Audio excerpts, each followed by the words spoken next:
पावे। तुम संसार शक्ति लेकी ना, पालन हेतु अन्न धन दीना, अन्नपूर्णा होई जगपाला, आदि सुंदरी बाला। प्रलय काल सब नासनहारी, तुम गौरी शिव शंकर प्यारे, शिव योगी तुम्हारे गुण गावे, ब्रह्मा विष्णु तुम्हें नित ध्यावे। रूप सरस्वती को तुम धारा, दे सुबुद्धि ऋषि मुनि न उबारा, धरयु रूप नरसिंह को अम्बा, प्रगट भई बाण कर खंभा। रक्षा करि प्रहलाद बचायो, हिरण्याकक्ष को स्वर्ग पठायो, लक्ष्मी रूप धरो जग माही, श्री नारायण अंग समाहि। क्षीर सिंधु में करत विलासा, दया सिंधु दीजे मन आसा, हिंगलाज में तुम्ही भवानी,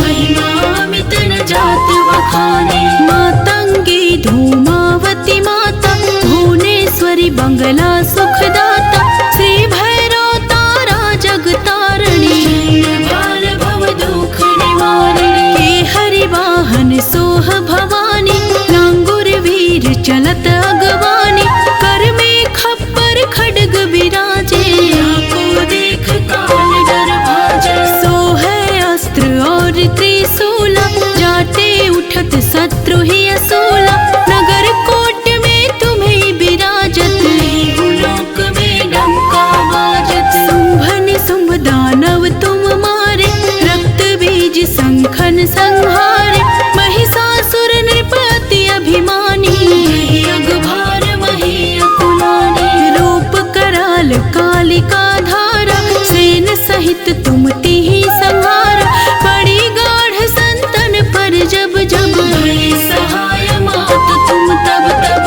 अमरपुरी अरुबा सब लोका, तब महिमा सब रहे अशोका, ज्वाला में है ज्योत तुम्हारी, सदा पूजे नर नारी। प्रेम भक्ति से जो यस गावे, दुख दरिद्र निकट नहीं आवे, धावे तुम्हें जो नर मन लाई, जन्म मरणता को छुट जाए। जोगी सुर मुनि कहत पुकारी, योग न हो बिन शक्ति तुम्हारी, शंकर आचार्य तप कीनो, पर क्रोध जीत सब लीनो। निस दिन ध्यान धरो शंकर को, काहू काल नहीं सुमिरो तुमको, शक्ति रूप कमर मन पायो, शक्ति गई तब मन पछतायो। शरणागत हुई कीर्त बखानी, जय जय जय जगदम्ब भवानी, भई प्रसन्ना दे जगदम्बा, दई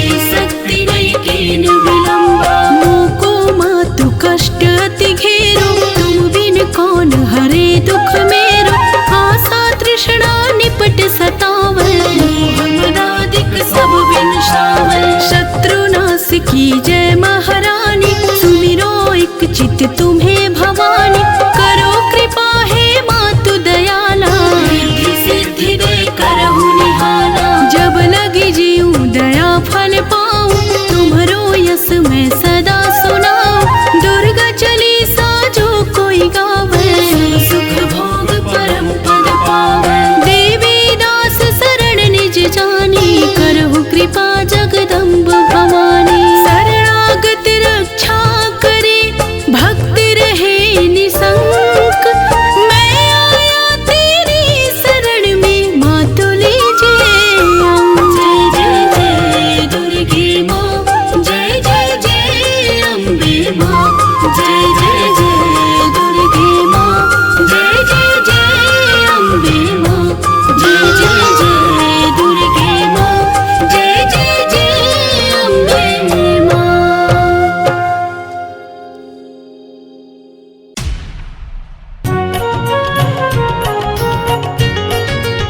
जय माता दी।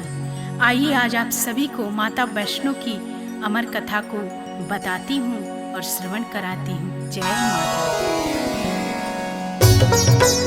दी। माँ वैष्णो जी की अमर कहानी का इतिहास सुनाती हूँ। कैसे हुआ वध भैरवनाथ का पावन गाथा गाती हूँ। कैसे हुआ वध भैरवनाथ का पावन गाथा गाती हूँ। जय माता दी। गुरु गोरखनाथ का शिष्य भैरवनाथ बहुत बड़ा शक्तिशाली व बलशाली अघोरी था। तामसी भोजन करता था और सिवा अपने गुरु के भैरवनाथ किसी से नहीं डरता था। तपोधारी था भैरवनाथ, बहुत बड़ी तपस्या करता था। बिना तंत्र साधना के भैरवनाथ का एक दिन भी नहीं बीतता था। पर इसी के साथ साथ वह बहुत बड़ा घमंडी था।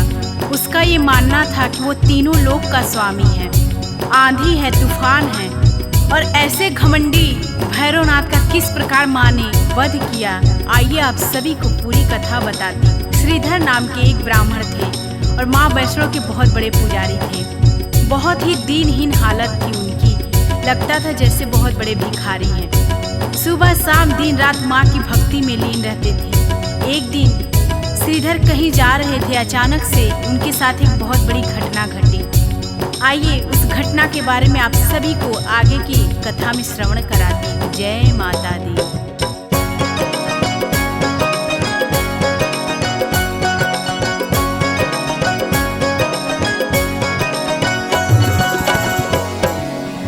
श्रीधर ने जो कुछ भी देखा आपको वही दिखलाती हूँ। माँ वैष्णो जी की अमर कहानी का इतिहास सुनाती हूँ। माँ की धुन में श्रीधर पंडित कहीं जा रहा था पैदल।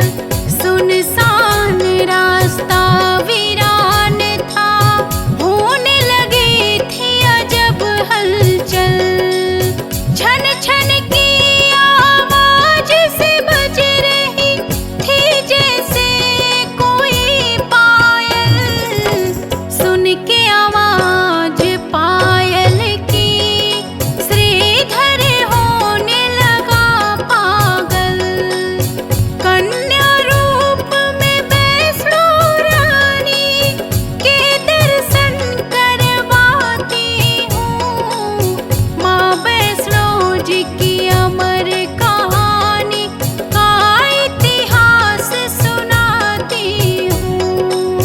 माँ वैष्णो जी की अमर कहानी का इतिहास सुनाती हूँ। जय जय माँ अम्बे माँ वैष्णो माँ।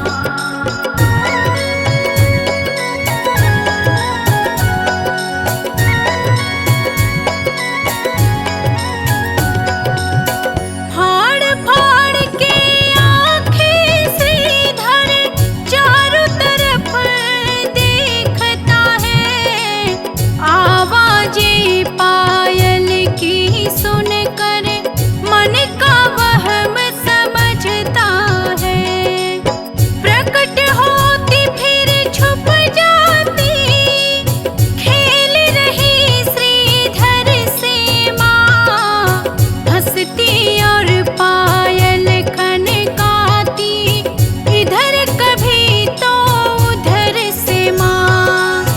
हालत जो थी श्रीधर की मैं बयां नहीं कर पाती हूँ। माँ वैष्णो जी की अमर कहानी का इतिहास सुनाती हूँ। माँ वैष्णो जी की अमर कहानी का इतिहास सुनाती हूँ।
इतना कहकर माता अंतर ध्यान हो जाती हैं और श्रीधर बेचारा बहुत ही चिंता में पड़ जाता है। और माता के कहे अनुसार श्रीधर सबको न्योता देने के लिए प्रत्येक गांव में जा के सबको निमंत्रण देता है कि मेरे घर माँ वैष्णो का भंडारा है, आप सभी को आना है। और माता के कहे अनुसार गोरखनाथ और उनके शिष्य भैरव को भी निमंत्रण देने के लिए श्रीधर उनके आश्रम में पहुंचता है। आश्रम में श्रीधर के पहुंचते ही जैसे ही श्रीधर गोरखनाथ और उनके शिष्य भैरवनाथ को अपने यहाँ भंडारे के लिए आने के लिए बोलता है, बहुत ही ठहाके के साथ भैरवनाथ हंसता है और उपहास करके बोलता है कि तुम एक निर्धन हीन दीन ब्राह्मण, तुम क्या मुझे भंडारा करवाओगे? मैं जहाँ भी भंडारे के लिए जाता हूँ खाने, वहाँ पे भोजन अपने आप ही कम पड़ जाता है। अरे जब इंद्र ने मुझे भंडारे में मेरा पेट नहीं भर पाया तो तुम क्या मेरा पेट भर पाओगे? भैरवनाथ की बात सुन करके श्रीधर चुपचाप वहाँ से चले आते हैं और आखिरकार भंडारे का दिन भी सामने आ जाता है। भंडारे वाले दिन सभी लोग, जितने लोगों को श्रीधर ने निमंत्रण दिया था, सभी बारी बारी से श्रीधर के दरवाजे पे आना स्टार्ट कर देते हैं। और फिर गुरु गोरखनाथ जी भी अपने शिष्य भैरवनाथ के साथ श्रीधर के दरवाजे पे पधारते हैं। सभी भंडारे के इंतजार में पात में बैठ जाते हैं और तभी ठहाका लगा करके भैरवनाथ बहुत तेज से हंसता है और श्रीधर का उपहास करता है। तभी गोरखनाथ जी क्रोध में होते हैं और बोलते हैं कि ए भैरव, तुम इस तरीके से श्रीधर का उपहास मत उड़ाओ। अपनी इस तरीके की बेइज्जती देखकर हाथ जोड़कर श्रीधर माता की मूर्ति के आगे बैठ जाते हैं। हे माँ, जगत जननी, कल्याण करने वाली माँ, आप ही मेरी नैया को पार लगाओ माँ। इतना सुनते ही माता किस प्रकार अपनी चमत्कार दिखाती हैं, आइए आगे की कथा में आप सभी को सुनाते हैं।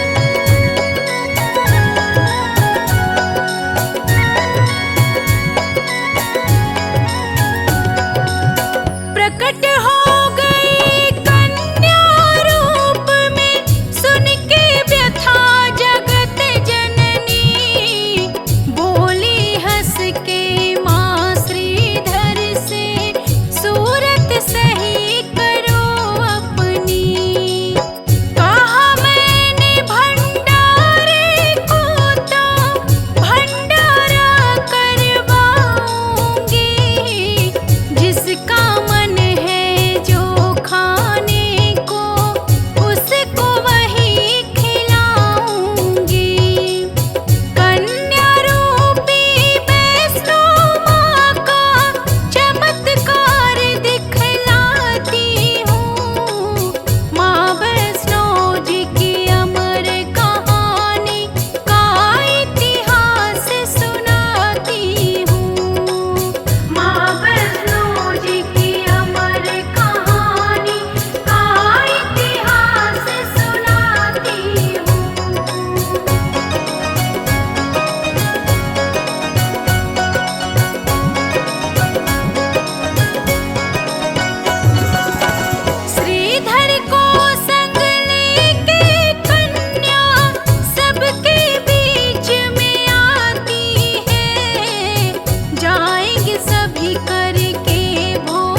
सभी अतिथि अचंभित रह जाते हैं, क्योंकि पल में ही सबके सामने पत्तल लग जाता है। पत्तलों में 56 प्रकार के पकवान सज जाते हैं। सभी पेट भर करके हंसी खुशी आनंदित होकर सभी पकवानों का आनंद उठाते हैं। लेकिन भैरवनाथ शंका में डूब जाता है कि आखिर कौन है ये इतनी तेज वाली अद्भुत सी कन्या, जो कि इस गरीब निर्धन ब्राह्मण के घर में आकर के इतना बड़ा भंडारा करवा रही है। तभी गरज करके भैरवनाथ बोलता है कि हे कन्या, मैं मांस और मदिरा का भोजन करता हूँ।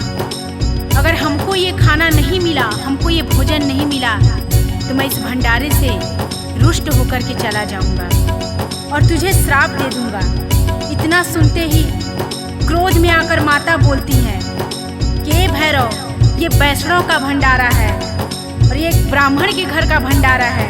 ये तुम्हारा आश्रम नहीं है जहाँ पे तामसी भोजन चलता है। तो तुमको अगर खाना है तो खाओ, नहीं तो इसी तरह से वापस लौट जाओ। इतना कहकर ही माता अंतर ध्यान हो जाती हैं। आइए आगे की कथा में आपको श्रवण कराते हैं।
कथा में आप सभी को पवन पुत्र वीर हनुमान जी की छटा का अद्भुत दर्शन करवाते हैं और किस प्रकार से पवन पुत्र वीर हनुमान जी का माता वैष्णो देवी की कहानी में अद्भुत दर्शन है, आप सभी को दिखलाती हूँ और बताती हूँ। पर्वत की एक शिला पे वीर लांगुर हनुमान जी बैठे रहते हैं और माता के और भैरवनाथ के जो खेल चल रहा है उसको बहुत ही भली भांति जानते हैं और माता को पहचान जाते हैं वीर लांगुर हनुमान जी की माँ वैष्णो है। और जो ही माता उनके पास पहुँचती है, वीर हनुमान जी के पास में नतमस्तक होकर के माता को प्रणाम करते हैं और बोलते हैं, हे जगत जननी जगदम्बा माँ, जो भी आज्ञा हो इस बालक के लिए सो आप कहिए। और देखिए आगे माता क्या बोलती हैं हनुमान जी से। बोलती हैं, हे पवन पुत्र हनुमान सुनो, पीछे पीछे हमारे दुष्ट भैरवनाथ आ रहा है और मैं गुफा के अंदर प्रवेश करने जा रही हूँ, और जब तक मैं गुफा के बाहर ना आ जाऊँ तब तक तुम इस गुफा के द्वार की रखवाली करते रहना। इतना कह कर के माता गुफा के अंदर चली जाती है और पीछे पीछे पवन वेग से भैरवनाथ भी वहीं पे आ जाता है और गुफा के आगे पवन पुत्र का पहरा लगा रहता है। जैसे ही पवन पुत्र को भैरवनाथ देखता है बहुत ही क्रोध से बोलता है, ए बंदर हट तू, यहाँ से मुझे अंदर जाना है। हनुमान जी भैरव से बोले, कौन है तू दुष्ट, क्यों यहाँ आया है? लगता है तेरा काल खींच करके यहाँ लाया है। तुझे पता नहीं है कि तू यहाँ पे किस लिए आया है? तेरा आज अंत होगा। इतना सुनते ही क्रोध में भैरवनाथ बोलता है कि तू बंदर होकर के मुझे मारेगा। और आइए, बड़ा ही सुंदर वर्णन है माता की अद्भुत शक्तियों का और किस प्रकार से माँ ने भैरवनाथ का वध किया। आगे की कथा में आप सभी को श्रवण कराती हूँ।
बातें सुनते ही माता अत्यंत क्रोधित हो जाती हैं और बोलती हैं, ए नीच अधर्मी सुन ले अघोरी, तेरी मौत आज सुनिश्चित है मेरे हाथों से। चला ले तू अपनी जितनी दिव्य शक्तियां हैं तेरे अंदर।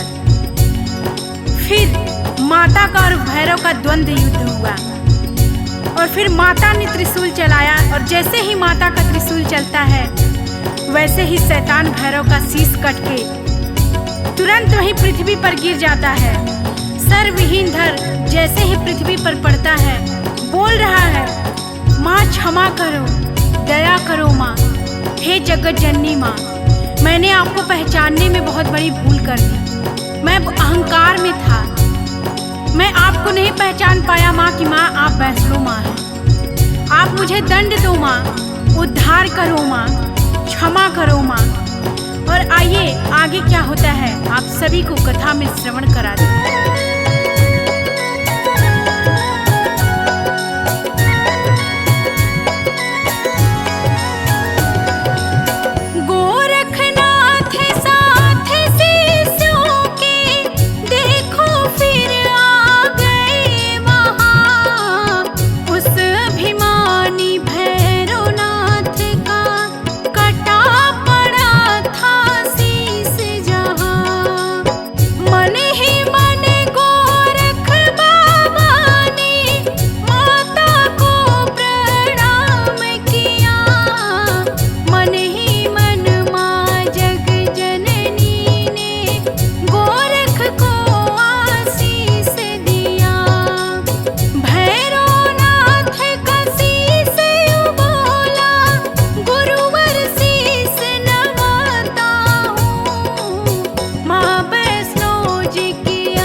गोरखनाथ की प्रार्थना करते ही माता करुणामयी को भैरवनाथ पे दया आ जाती है और माता भैरवनाथ से बोलती है, ए भैरव, तुझे मैं आज से ये वरदान देती हूँ जिससे तुझे युगों युगों तक पहचान मिलेगी। तुझे आज एक ऐसा वर देती हूँ जिससे कि मेरे बाद तेरी पूजा होगी और तेरा नाम अमर होगा। और माँ ऐसा वरदान देती है कि अगर मेरे दर्शन करने के बाद जो तुम्हारा दर्शन नहीं करेगा उसकी यात्रा और उसका दर्शन अधूरा रह जाएगा। मेरा दर्शन करे या ना करे पर तेरा दर्शन जरूरी है। भैरव बोला, धन्य हुआ माँ, अब मैं सूर्य लोक को जाता हूँ। भक्तों, जिस प्रकार करुणामयी माता ने दुष्ट शैतान भैरव का उद्धार किया, उसी प्रकार जगत जननी माँ से मैं अपने सभी भक्तों के लिए प्रार्थना करती हूँ। हे माँ, सबका उद्धार करो माँ, पूरे जगत का कल्याण करो माँ। जो भी क्षमा के योग्य हैं उनको क्षमा प्रदान करो माँ। जिससे भी कोई भूल हुई है उनके भूल को माफ करो माँ। आप जग कल्याणी हो माँ, आप पाप नाशिनी हो माँ, आप जगत तारिणी हो माँ। हाथ रखो माँ हमारे सिर पे, कल्याण करो माँ। मैं अंकिता आपके चरणों में शीश झुकाती हूँ माँ, कल्याण करो माँ। जो भी इस कथा में मेरे से त्रुटि हुई होगी, आप सभी भक्तों से और माता रानी से क्षमा प्रार्थी हूँ। प्रेम से बोलिए जय माता दी, जय वैष्णो माँ।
आई गिरि नंदिनी नंदित मेदिनी विश्वविनोदिनी नंदिनुते गिरिवर विंध्य शिरोधिनी वासिनी विष्णुविलासिनी जिष्णुनुते भगवती हे सिति कंठ कुटुंबिनी भूरि कुटुंबी विभूति कृते जय जय हे महिषासुर मर्दिनी रम्यक पर्दिनी शैलसुते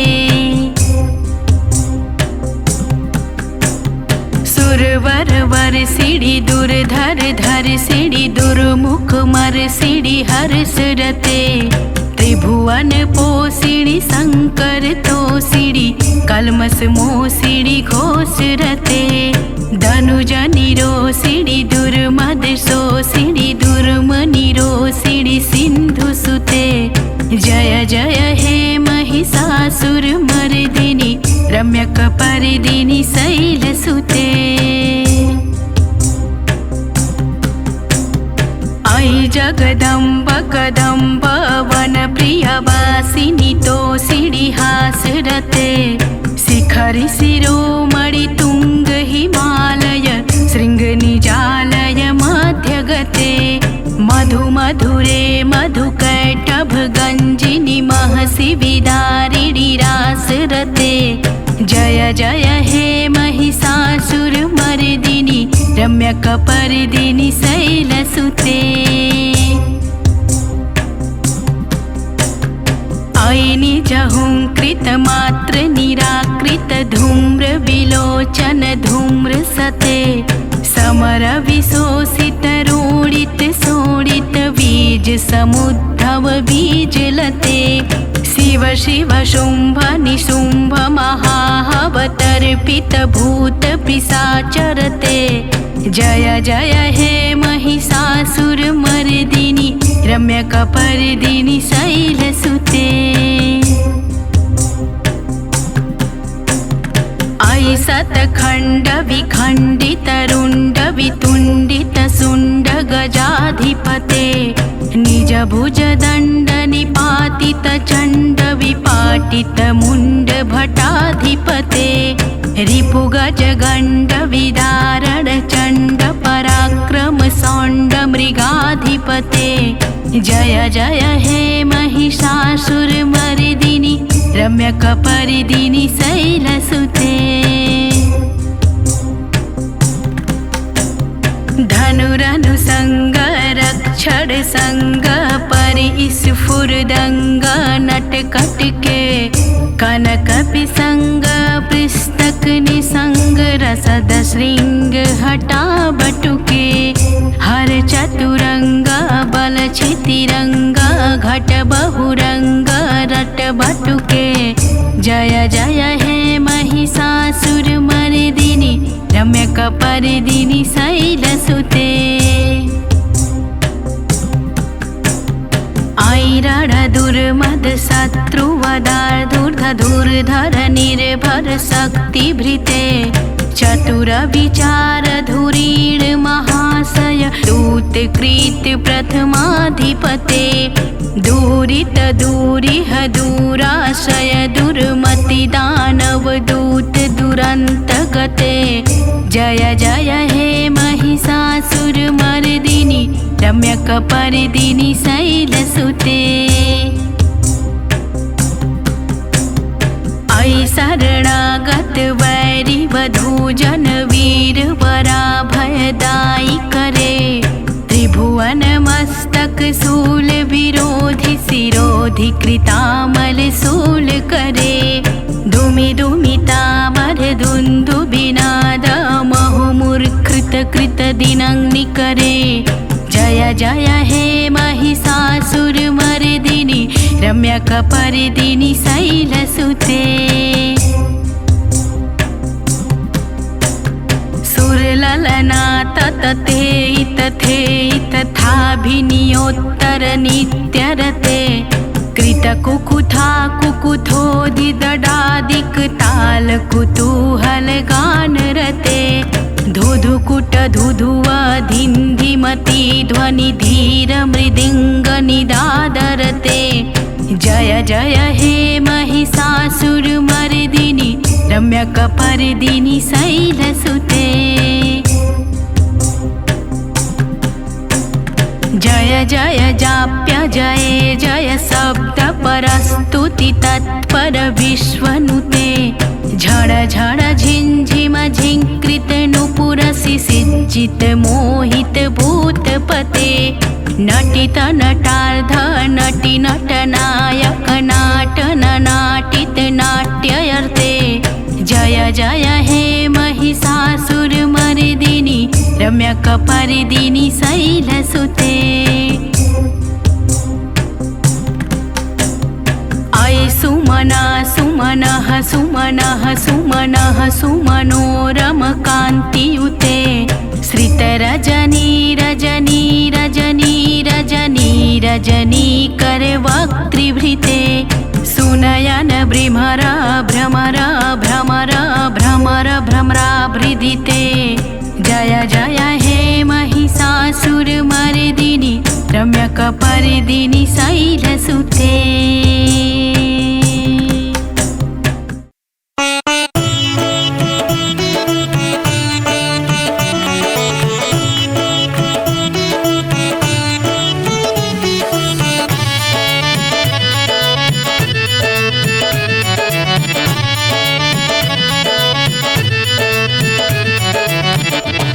लगन माँ से लगा बैठे जो होगा देखा जाएगा।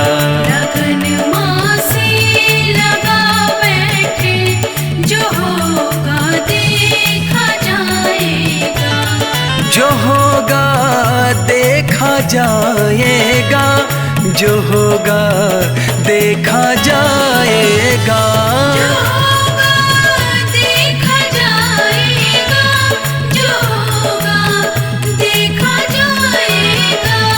जो होगा देखा जाएगा। तुम्हें अपना बना बैठे। तुम्हें अपना बना बैठे। जो होगा देखा जाएगा। लगन माँ से लगा बैठे जो होगा देखा जाएगा।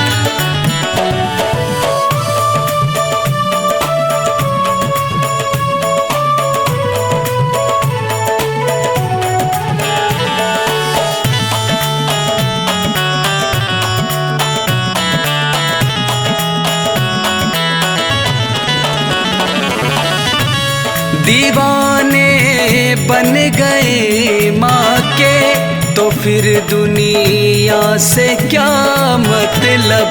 दीवाने बन गए माँ के तो फिर दुनिया से क्या मतलब। दीवाने बन गए माँ के तो फिर दुनिया से क्या मतलब। दीवाने बन गए माँ के तो फिर दुनिया से क्या मतलब। तो फिर दुनिया से क्या मतलब। तेरी गलियों में आ बैठे। तेरी गलियों में आ बैठे। जो होगा देखा जाएगा। लगन माँ से लगा बैठे जो होगा देखा जाएगा।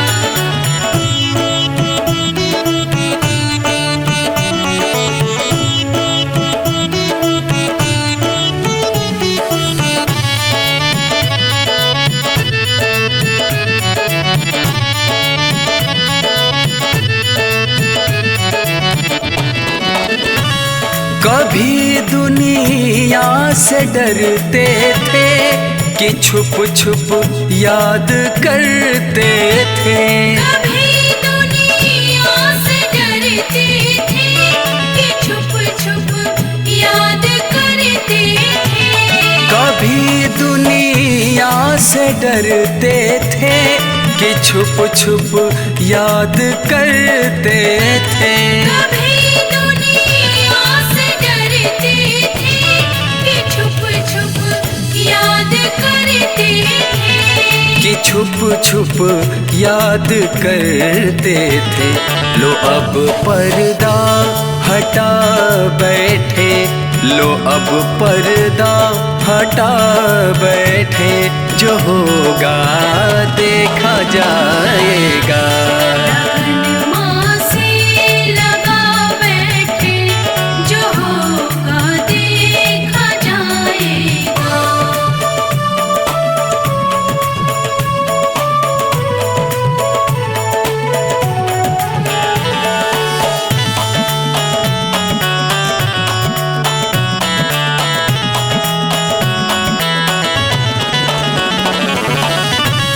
कभी ये ख्याल था दुनिया हमें बदनाम कर देगी। कभी ये ख्याल था दुनिया हमें बदनाम कर देगी।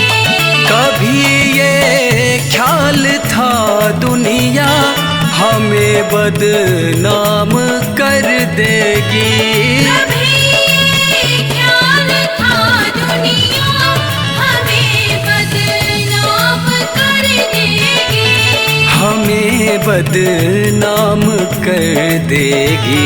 शर्म अब बेच खा बैठे, शर्म सब बेच खा बैठे, जो होगा देखा जाएगा।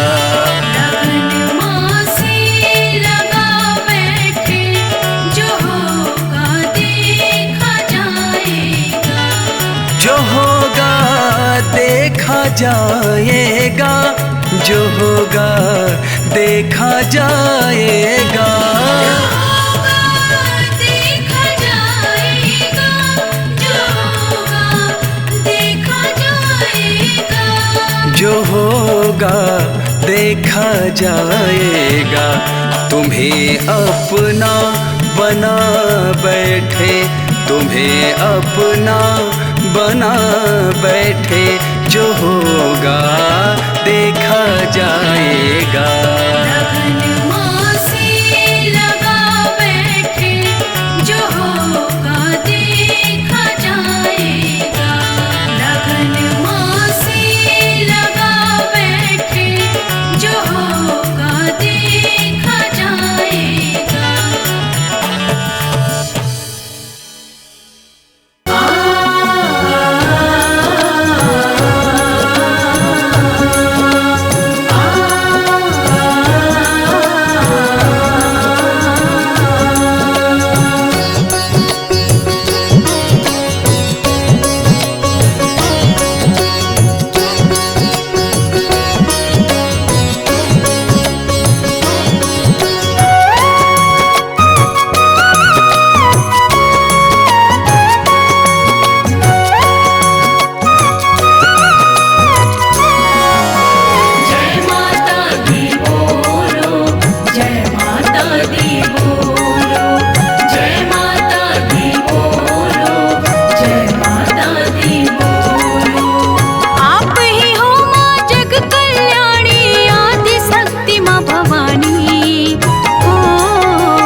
तो माँ को बुलाऊंगी। नवमी में कलश धरा के मैं तो माँ को बुलाऊंगी। जगराता कराऊंगी, मैं जगराता कराऊंगी। नवमी में कलश धरा के मैं तो माँ को बुलाऊंगी। नवमी में कलश धरा के मैं तो माँ को बुलाऊंगी।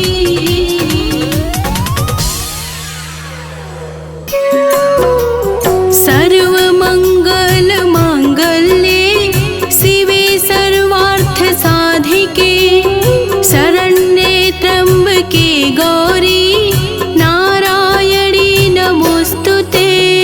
सर्वमंगल मांगल्ये शिवे सर्वार्थ साधिके शरण्ये त्र्यंबके गौरी नारायणी नमोस्तुते। ॐ जयन्ती मंगला काली भद्रकाली कपालिनी दुर्गा क्षमा शिवा धात्री स्वाहा स्वधा नमोस्तुते। ॐ जयन्ती मंगला काली भद्रकाली कपालिनी दुर्गा क्षमा शिवा धात्री स्वाहा स्वधा नमोस्तुते।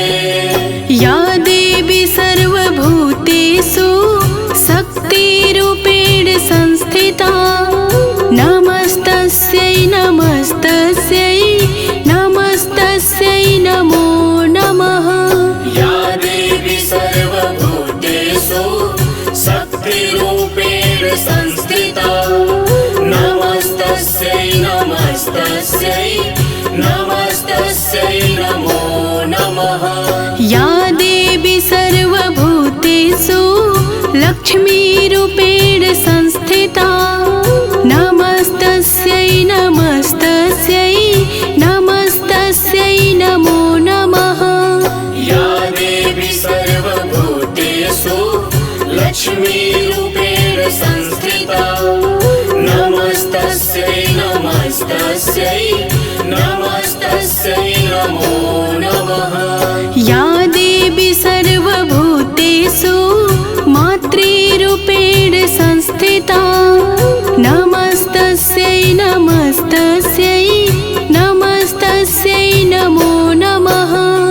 या देवी सर्वभूतेषु मातृरूपेण संस्थिता नमस्तस्यै नमस्तस्यै नमस्तस्यै नमो नमः।